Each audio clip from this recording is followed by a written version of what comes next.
E aí, gente, Hackman aqui. No vídeo anterior a gente estava vendo um pouco sobre o cálculo de erro no sistema. Lembrando que a gente está vendo uma tecnologia que foi usada no Missão Impossível 3, né? De copiar, clonar a voz da pessoa. Então a gente está tentando ver se isso é possível nos dias atuais. Embora não no mesmo nível, né?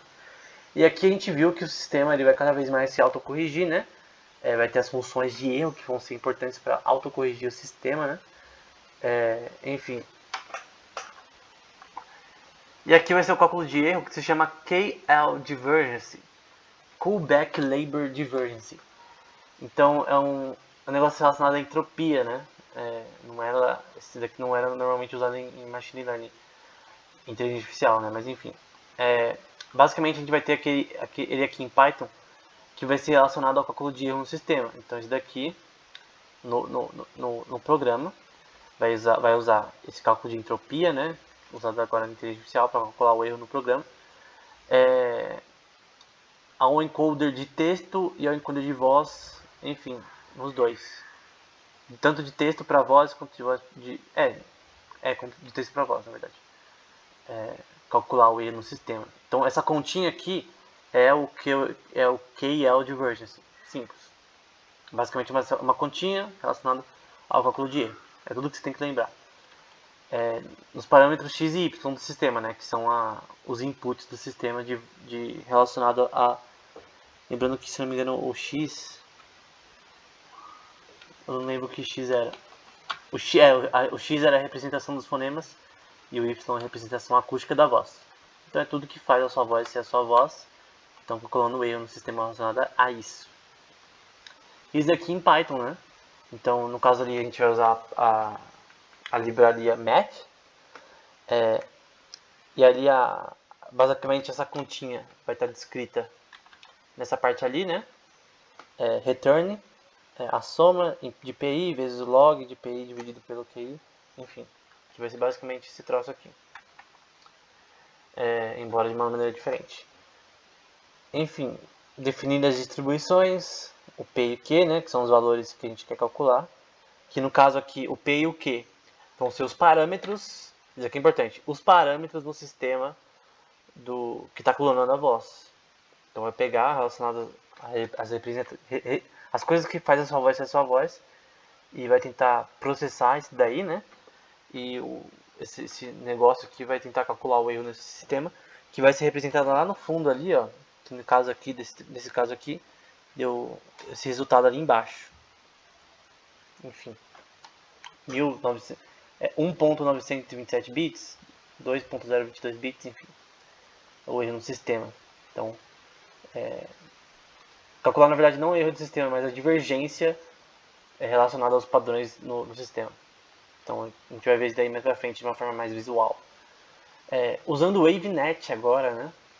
Um modelo autorregressivo WaveNet que é usado aqui no paper da DeepMind, né? Então eles vão usar esse programa já pronto, né? Já pré-pronto, que é um sistema, é um encoder, né? É um sistema de você processar dados relacionados a vozes de pessoas.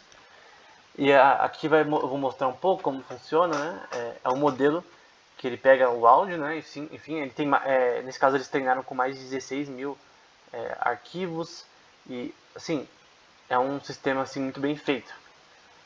Dá pra ver aí que a questão aí das camadas na rede.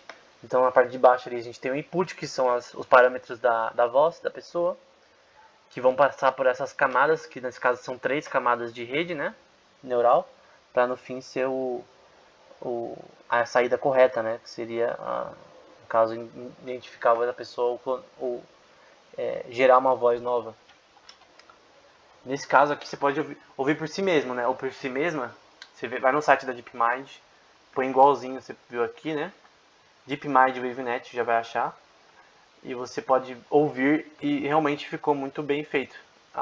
Essa voz aqui criada artificialmente parece que é realmente uma pessoa falando. E aqui no artigo que a gente viu antes, aqui é o resultado, né? Relacionado ao treinamento do sistema. Dá pra ver ali a letra A relacionada à geração de voz, a parte C relacionada a classificação dos fonemas, e a parte B relacionado a isso daqui, né, ao cálculo de divergência no sistema, que vai estar representado nessa imagem do meio. Cálculo de divergência relacionado à voz original e à voz sintética. Então, se você consegue saber a divergência, você consegue saber o quanto está errado e o quanto está ruim. Então, por exemplo, se a voz original estiver muito diferente da voz sintética, quer dizer que você não fez uma boa clonagem, né, da voz. E no fim, está falando um pouco aí das questões do que funcionou mais, né? Ali no TTS relacionado a principalmente texto para voz, né? E a partir do texto gerar a voz da pessoa, com a melhor se por todas as 3 opções aí, né?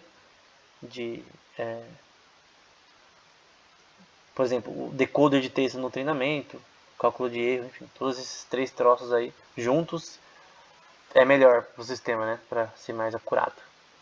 E no fim a divergência, né? Que é importante para a gente ver a divergência.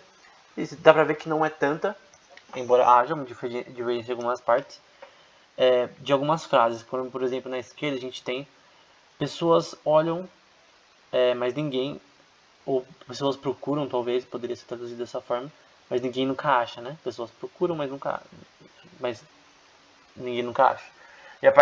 Ali na direita a frase é: o status deles não vem sem custo, né? O status deles não vem sem custo. Então eles pegaram essa voz original, né? A voz de texto, na verdade, e tentar gerar o máximo possível da clonagem que eles fizeram da voz da outra pessoa, usando formas supervisadas e não supervisadas de aprendizado, que com certeza você já viu nos outros vídeos do canal, né? Eu não vou explicar isso agora, já expliquei várias vezes nos outros vídeos do canal, até dessa série. Dá pra ver que na parte da esquerda tem menos divergência do que na parte da direita. E, no geral, eu creio que tanto a supervisada quanto a não supervisada foram o mesmo padrão. Nenhuma foi melhor que a outra. Então, mas na parte da frase da esquerda realmente foi melhor o sistema. E conclusão, né? Eles mostraram, né, que conseguiram clonar a voz de uma pessoa, né? Principalmente da parte da esquerda. Eu queria ver esse gráfico com mais palavras, né? Com um texto assim decente, sei lá, um texto de 3 parágrafos, por exemplo, de texto, e fazer essa mesma comparação. Porque só uma frase é muito pouco. Mas enfim, eu acho que fazer dessa forma fica melhor até para eles, né? Para representar os dados. Mas eu acho que ficaria mais honesto se colocasse uma frase maior, né? Mas a curiosidade, pelo menos da parte da esquerda, é bem grande. Então, de repente você pode falar, será que tá no nível do filme? Não.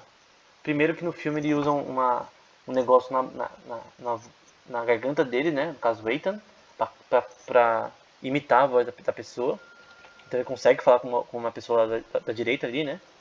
Então não tá nesse nível de eu conseguir, a partir da minha própria boca, falar com uma outra pessoa usando o dispositivo que eu coloquei a voz da pessoa. Então, nesse caso, por enquanto a gente não tá nesse nível, mas de converter voz clonada de uma pessoa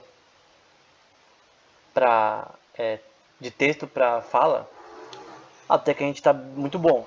Mas eu não diria bom o suficiente. Então a gente não tem uma plataforma que consiga fazer isso de uma forma eficiente em larga escala, né? Então até a gente ter uma plataforma que faça isso em larga escala, eu tô meio assim pé atrás relacionado à acuracidade desse sistema em larga escala, né?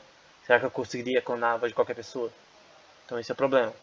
Porque, sei lá, um resultado simples assim, beleza. Mas em larga escala, talvez os resultados não seriam tão bons. Mas a gente está cada vez mais chegando na questão do filme, né, de clonar a voz de uma pessoa, pelo menos de texto para voz. Então era isso, até o próximo vídeo.